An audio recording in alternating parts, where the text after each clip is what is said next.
Kita telah gagal menghentikan kerusakan hutan dan juga food estate sesuai dengan penilaian Walhi dan Greenpeace.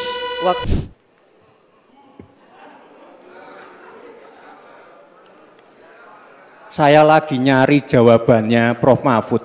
Saya tanya masalah inflasi hijau kok malah menjelaskan ekonomi hijau. Kita harus melakukan taubat ekologis. Taubat itu dimulai dari etika lingkungan dan etika pembangunan. Menanyakan masalah lingkungan hidup, tapi itu kok pakai botol-botol plastik itu. Padahal saya, Pak Ganjar, Prof. Mahfud pakai botol kaca. Itu gimana itu komitmennya? Botol plastik semua itu. Inti dari pembangunan berkelanjutan adalah tidak ada satupun yang ditinggalkan. Dari petani, peternak, nelayan, masyarakat adat, dan seluruh kelompok-kelompok rentan lainnya. Pembangunan berkelanjutan jangan diabaikan, malah ngurusi kekuasaan yang berkelanjutan. Bencana kekeringan, banjir, kenaikan air laut, ini ancamannya sudah ada di depan mata. Dan ini adalah ancaman yang sangat nyata. Hanya segelintir orang di bisnis sawit. Sementara para petani kita sebanyak 17 juta orang itu kalau dirata-ratakan itu hanya menguasai setengah hektar. Itulah sebabnya dulu ada reforma agraria yang ditugaskan kepada presiden. Oke, jadi tadi Closing statementnya seru ya. Closing statementnya seru. melepaskan beban akhirnya setelah menonton ini ya dapat kesan yang gimana atau dia udah pengen buru-buru selesai. Oke, ini nanti aku mau kasih pertanyaan soal pernyataan gitu ya, statement apa yang paling menonjol gitu ya dari tiap paslon. Tapi aku bagi ini paslonnya. Cuma nanti masing-masing dari penanggap, dari Faris, dari Amel, dari Iqbal masih bisa menanggapi yang dikatakan calon lain. Ya. Ke Faris dulu. Statement yang dari paslon 01 ya, dari Caimin gitu, yang paling menonjol, yang paling wah ini nih gitu. Atau gitu bisa jadi kan gitu. Iya. Silakan. Oke, sebelumnya sebenarnya ngelihat debat cawapres kali ini sebenarnya seru karena banyak sebenarnya yang dibahas, walaupun sebenarnya ada beberapa hal yang menurut aku sebenarnya penting tapi luput untuk dibahas.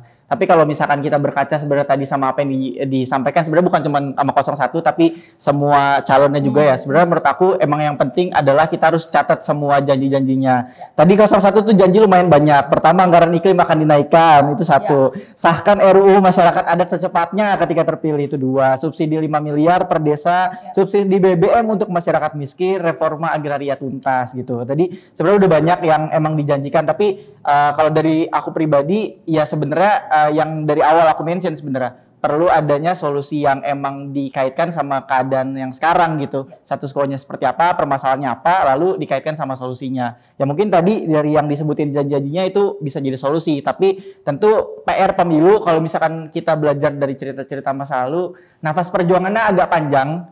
Ketika mereka terpilih, perlu juga kita untuk terus mengingatkan, karena kalau misalkan kita nggak ngingetin, kadang mereka belaga lupa. Untungnya sekarang kan banyak rekam jejak digital, jadi akan lebih memudahkan kita untuk bisa menagih janji-janji tersebut gitu. Tapi kalau menurut aku ini jadi salah satu momentum untuk kita bisa menilai lah capres mana atau cawapres mana yang kira-kira lebih masuk sama apa yang kita inginkan di 2024 ke depan. Ada satu istilah dari 01 soal bencana ekologis gitu ya, yang itu tidak ada memang dari 02 sama 03. Tapi sayangnya bencana ekologis ini tidak dielaborasi gitu ya. Tidak dielaborasi mau apa dari bencana ekologis ini. BNPB menunjukkan bencana ekologis atau yang disebabkan oleh manusia atau hidrometeorologis gitu ya, itu mencapai hampir 5.000 nih. Tahun 2023 aja hampir 5.000 dan 90%-nya itu adalah bencana yang diakibatkan oleh ulah manusia gitu ya. Nah, yang jadi persoalan adalah apa yang mau diselesaikan mereka gitu ya, dan itu nggak ada gitu. Nah, dan yang paling penting adalah ini juga menunjukkan bahwa perspektif pemerintahan kita dari ketiga-tiga ini ya itu masih berperspektif daratan. Kita masih menggunakan land use.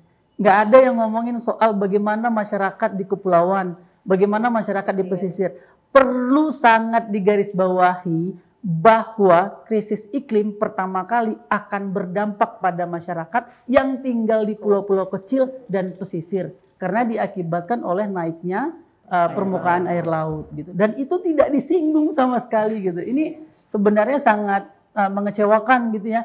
Ngomongin masyarakat adat juga tuh sebenarnya bukan hanya masyarakat adat yang di daratan, di wilayah-wilayah pesisir banyak masyarakat adat. Jadi ngomongin reforma agraria juga tidak hanya harus ngomongin petani gitu ya, tapi juga bagaimana nelayan, bagaimana petani-petani garam gitu ya. Salah satu kenapa kemudian garam disebut petani garam itu karena mereka juga dianggap sebagai penghubung antara wilayah kostal dan wilayah daratan. Dan ini sama sekali kecil, bahkan kayaknya nggak ada gitu ya, luput gitu untuk dibahas gitu. Dan lagi-lagi ya soal bencana ekologis ini tidak ada satupun calon yang benar-benar punya cerita gua akan melakukan ini, kami akan melakukan ini gitu ya.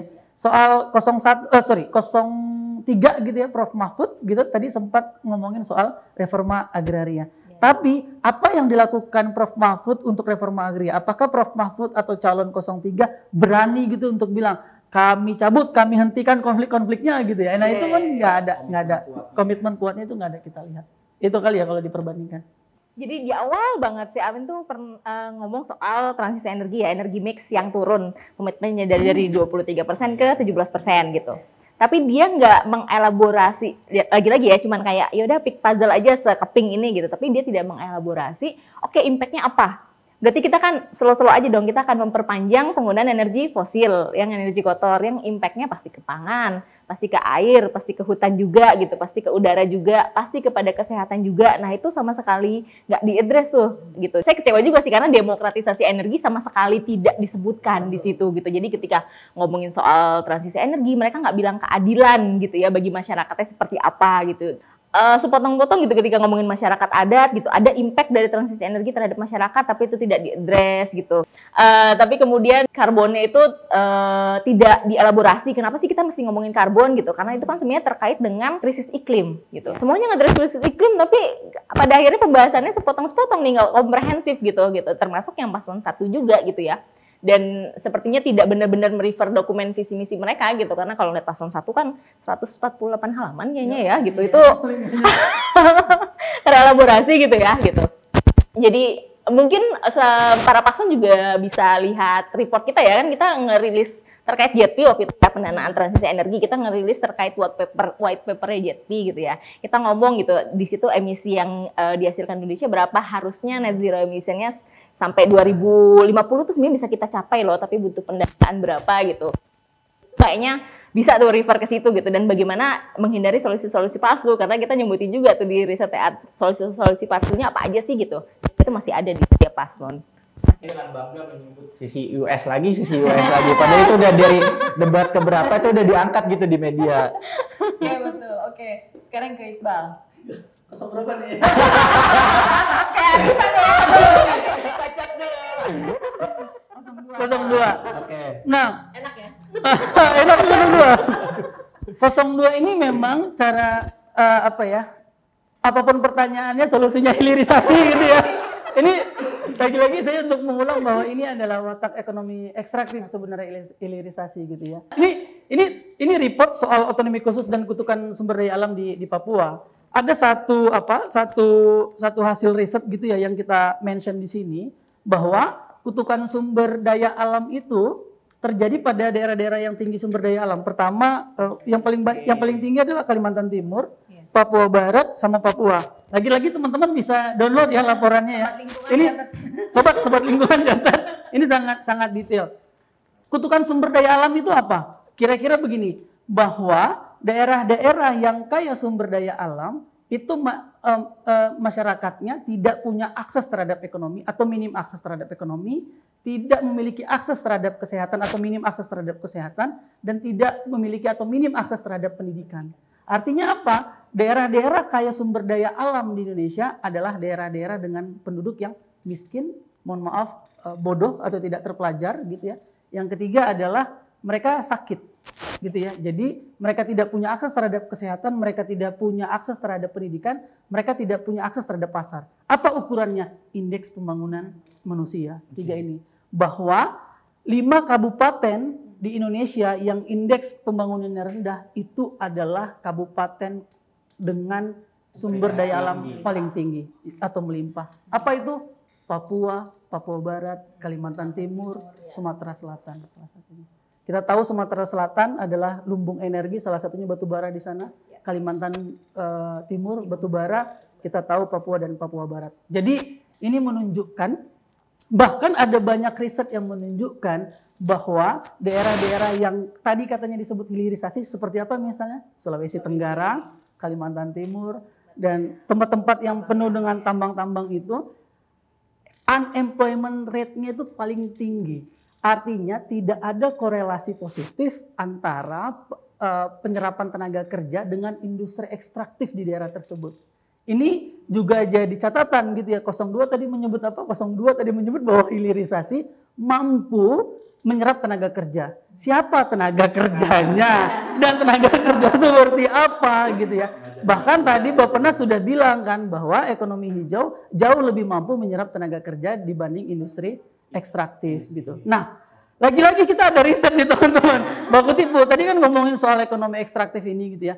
Bagaimana kemudian desa di wilayah Papua bisa berkembang misalnya ya ketika ngomongin hilirisasi. Hilirisasi dari Freeport di mana? Emang di Papua? Tidak, teman-teman, di Jawa Timur gitu ya. Nah, itu bagaimana? Di satu sisi masyarakat Papua dikepung oleh izin-izin berbasis ekstraktif ini gitu ya. Teman-teman bisa download judulnya ini nih. Stop Baku Tipu, sisi gelap perizinan di tanah Papua. Untuk melihat bahwa Papua itu sudah banyak dikepung oleh izin-izin berbasis industri ekstraktif gitu. Lalu bagaimana kemudian kita dikepung, bagaimana ngomongin tenaga kerja bagi daerah-daerah di sana? Jadi bagaimana ngomongin tenaga kerja kalau seandainya mereka tidak punya akses terhadap pendidikan? Bagaimana ngomongin tenaga kerja dan ekonomi kalau mereka tidak punya akses terhadap pasar gitu? Maka yang terjadi apa? Ketimpangan gitu ya. Ketimpangan akan semakin banyak di wilayah-wilayah berbasis lahan dan industri ekstraktif. Dan ini yang sangat kita kritik, kenapa kita harus bergantung pada hilirisasi, bukan bertransisi ke ekonomi hijau. Gitu. Itu komentarku untuk 02. Iya, yang paling nancep memang soal hilirisasi ya, industrialisasi ya, mau nggak mau ya gitu.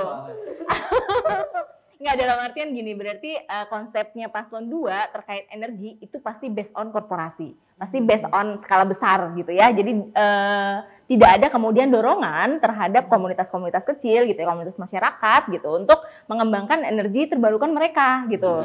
Yang ketika konsep itu pun tidak ada, skema pendanaan gitu ya untuk mendorong konsep itu juga itu pasti tidak ada gitu. Dan itu sangat mendorong bioenergi gitu ya. Bioenergi ya termasuk B35 gitu dorongannya mau menuju B50 gitu ya, yang kita tahu ada pelepasan kawasan hutan kan 3,3 juta hektar gitu. Nah, itu gara-gara kebutuhan sawit untuk deforestasi. Bukan lagi terencana, itu benar-benar dari 120 juta hektar kawasan hutan kita 3,3 juta hektarnya lepas karena untuk biofuel gitu ya, palm oil. Nah, ketambahan lagi biomass gitu ya, pemanfaatan kayu dibakar jadi energi gitu. Nah, itu pada akhirnya nyambung ke omongan Iqbal tadi gitu, yang akan banyak dieksploitasi Kalimantan dan Papua karena mereka masih banyak hutan alamnya kan gitu untuk menyediakan energi skala besar gitu. Karena kan dia ngomongnya energinya skala besar ya, skala korporasi. Itu pasti akan untuk mendukung industri-industri yang akan berkembang gitu ya, termasuk nanti bisa nih gitu. Pabrik-pabrik smelter mengklaim hijau gitu. Dengan PLTU-nya bakar kayu gitu. Jadi nggak selain bakar batu bara, dia bakar kayu juga gitu. Jadi ini eksploitasinya double-double gitu. Kita pakai fosil, batu bara gitu ya. Terus dipakai lagi juga hutan alam, deforestasi untuk dibakar di PLTU gitu. Jadi ini impact-impact berkelanjutan gitu ya. Yang sebenarnya justru masyarakat ya yang harus paham gitu secara komprehensif gitu. Apa yang disampaikan Paslon dan terkesannya hijau gitu sebenarnya adalah greenwashing gitu. Jadi kita memang harus ya membuka itu gitu ya gitu. Apa industrialisasi, hilirisasi yang menjanjikan tenaga kerja sebenarnya menyimpan itu gitu, perampasan lahan masyarakat adat gitu ya. Yang MK 35 2014 sampai sekarang tidak disahkan, terus begitu mau dipilih akan dicepatkan untuk disahkan kan itu jadi pertanyaan juga ya. Sementara penyingkiran masyarakat adat di Flores gitu itu masih berjalan di Papua gitu kan, ada Medco Energi itu juga menyingkirkan masyarakat Merauke gitu. Itu harus sebenarnya diadres sama para paslon gitu. Oke. Ini aku ada beberapa pertanyaan tapi spesifik banget. Jadi ada yang mau kutanyain ke Amel, ke Iqbal, sama ke Faris tapi spesifik. tadi langsung nyambung aja soal, karena tadi Amel udah nyinggung soal transisi energi gitu ya, dan dari ketiga paslon tidak menyinggung sama sekali unsur gitu ya demokratisasi energi. Meskipun ngomongin transisi EBT, transisi energi hijau berkali-kali gitu, tapi tidak menyinggung soal demokratisasi energi. Nah, sebenarnya apa sih yang diharapin gitu ya dari ketiga paslon nih untuk solusi transisi energi? Yang sebaiknya nih kayak gini loh gitu, yang harusnya nih ini loh gitu. Yang harusnya bukan cuma transisi energi tapi transformasi energi gitu. Jadi nggak cuman kemudian sumber energinya aja kemudian yang diganti gitu ya, tapi sebenarnya kita menuntut tata kelola, perbaikan ya, reformasi tata kelola di energi, di kehutanan gitu ya, di berbagai sektor ya, itu seharusnya didorong gitu, sehingga tadi sama sekali nggak keluar juga tuh masalah kedaulatan. Padahal itu ada ya sebenarnya di visi misi, tapi itu tidak dijabarkan kedaulatan atas energi gitu, yang kemudian nanti itu bisa di-achieve sebenarnya ketika ada demokratisasi energi gitu. Yang kemudian itu pada akhirnya pasti akan mendorong juga kedaulatan atas pangan, air, tanah mereka gitu. Itu nggak keluar sama sekali tuh ngomongin lingkungan ya. Harapannya sih sebenarnya pemerintah bisa paslon itu bisa mengelaborasi kaitan antara krisis iklim gitu dengan pengurangan emisi gitu. Itu maksudnya apa? Itu nggak keluar sama sekali tuh. Terus kenapa kita harus ngurangin emisi gitu? Dan harus kita sadari juga ya, komitmen para paslon ini kan nggak personal ya gitu. Kita lihat gerbong-gerbong juga di belakangnya. Betul. Itu mungkin yang butuh dibedah juga ya, bareng-bareng gerbong di belakangnya gitu ya. Ada siapa aja, mereka punya lahan di mana aja gitu ya. Dan bagaimana punya bisnis apa aja. Ketimpangan penguasaan lahan bisa menyebabkan apa gitu, memperparah krisis iklim gitu. Itu kan juga ada ya risetnya gitu. Nah, itu harapannya sih sebenarnya gitu. Ketika ngomongin soal lingkungan secara umum gitu, secara komprehensif. Oke. Nah, kalau buat Iqbal nih tadi ngelihat debat yang tadi gitu. Ini lu gak usah semangat banget nih udah 02 lagi gitu. Tenang Bal, ini lebih umum. Gimana sih melihat pemahaman gitu ya soal 7 subtema tadi gitu ya, dari ketiga paslon tadi gitu, dengan kemudian kita lihat faktanya yang terjadi di lapangan sekarang kayak gini gitu.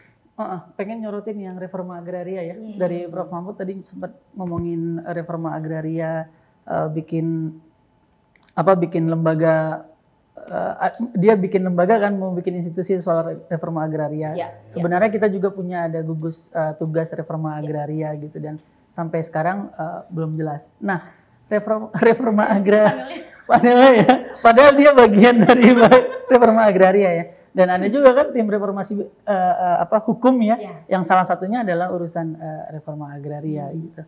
Nah, tapi lagi-lagi tidak ditemukan apa yang menjadi concern mereka soal reforma agraria ini.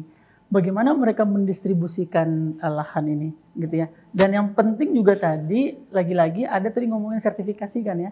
Yang perlu diingat adalah sertifikasi bukanlah bagian dari reforma agraria. Gitu. Jadi bagaimana masyarakat memiliki haknya, mengembalikan haknya. Ini menjadi penting nih.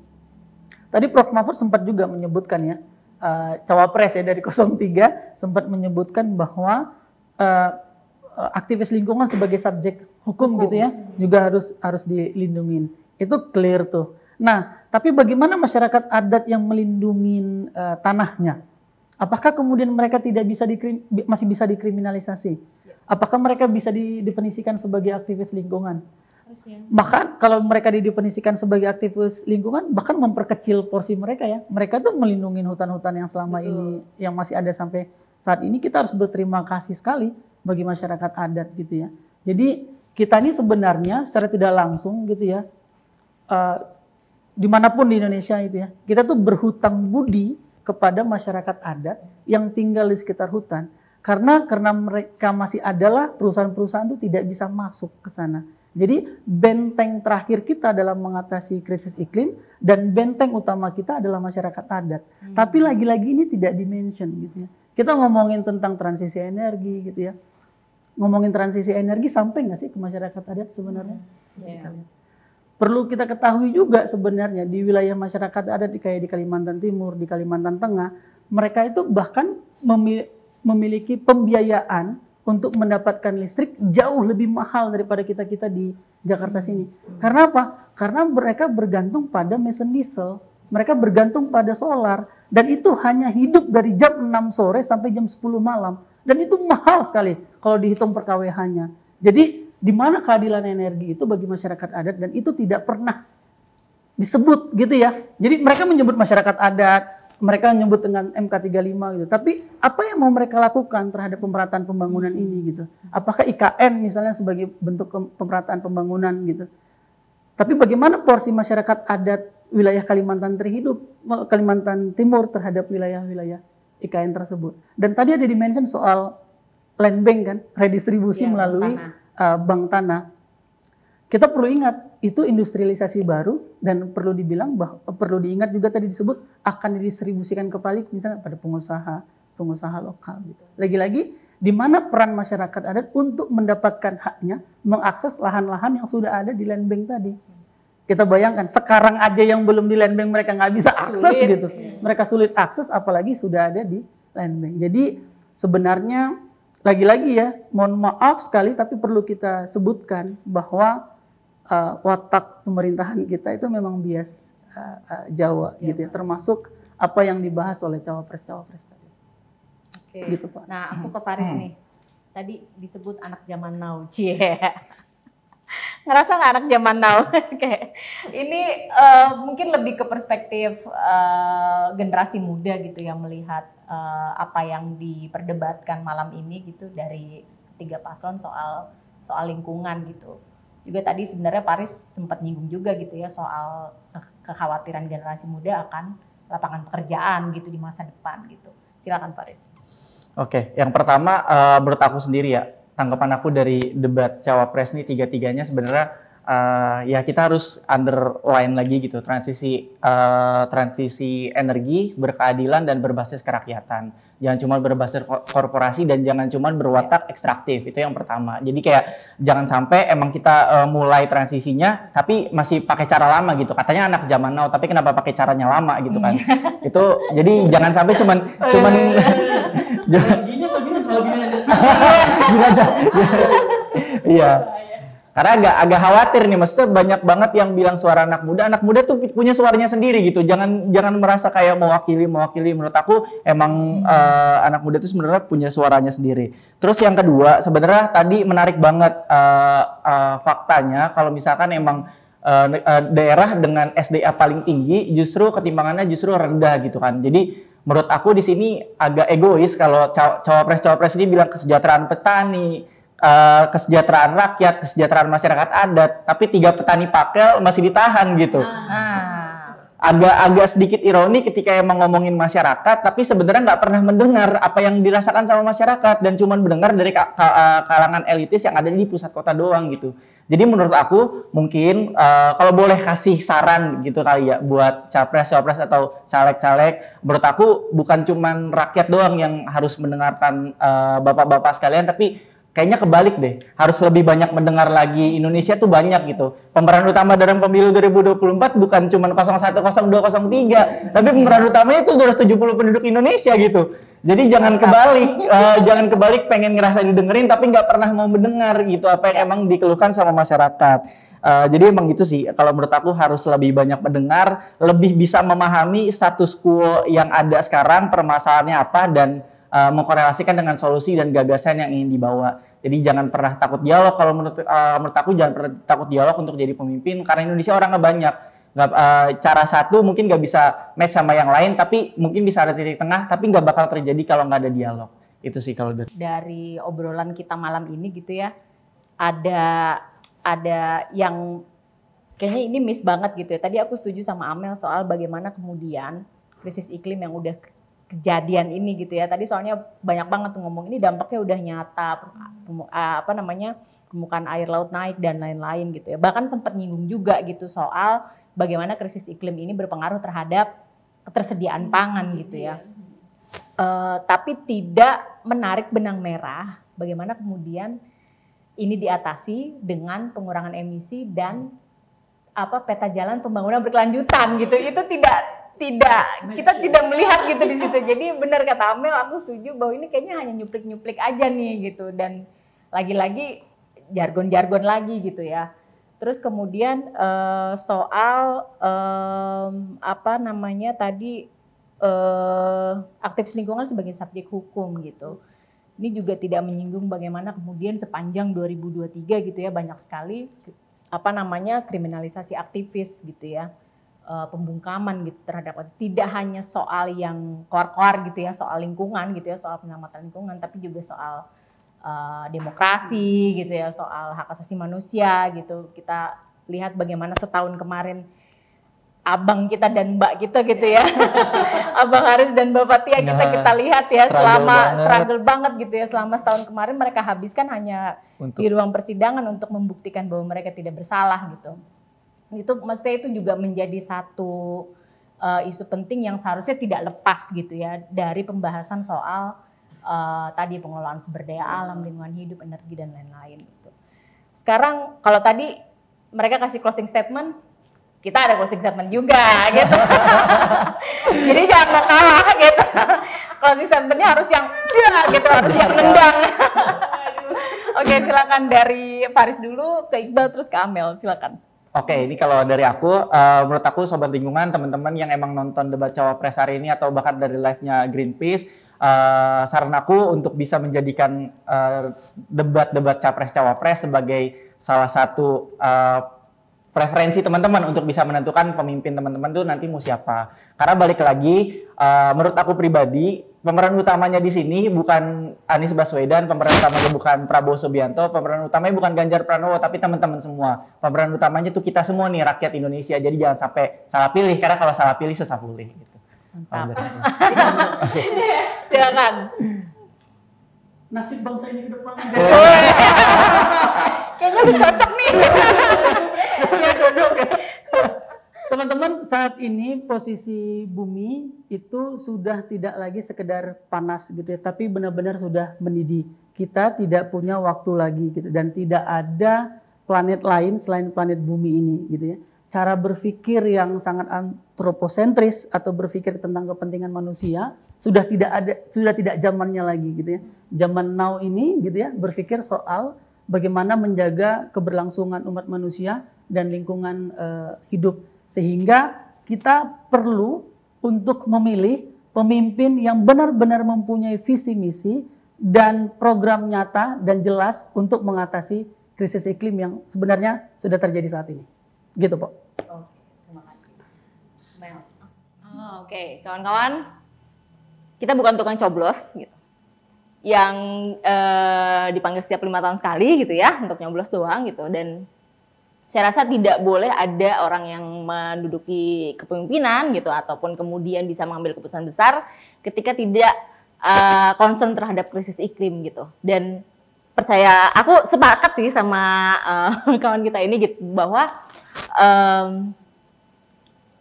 yang jadi pilihan itu adalah kita gitu. Jadi pilihannya itu sebenarnya bukan 01, 02, 03 gitu, karena after pemilihan ini gitu kita akan nggak bisa rely nasib kita, takdir kita terhadap paslon-paslon tersebut gitu, tapi pada akhirnya terhadap diri kita sendiri gitu, bahwa tetap ada harusnya yang diperjuangkan gitu ya, tetap kita harus memikirkan tentang krisis iklim, tetap kita harus melakukan perubahan-perubahan gitu. Jadi ya jangan jadi tukang coblos, dan kita adalah pilihan, itu harus kita yakini juga gitu.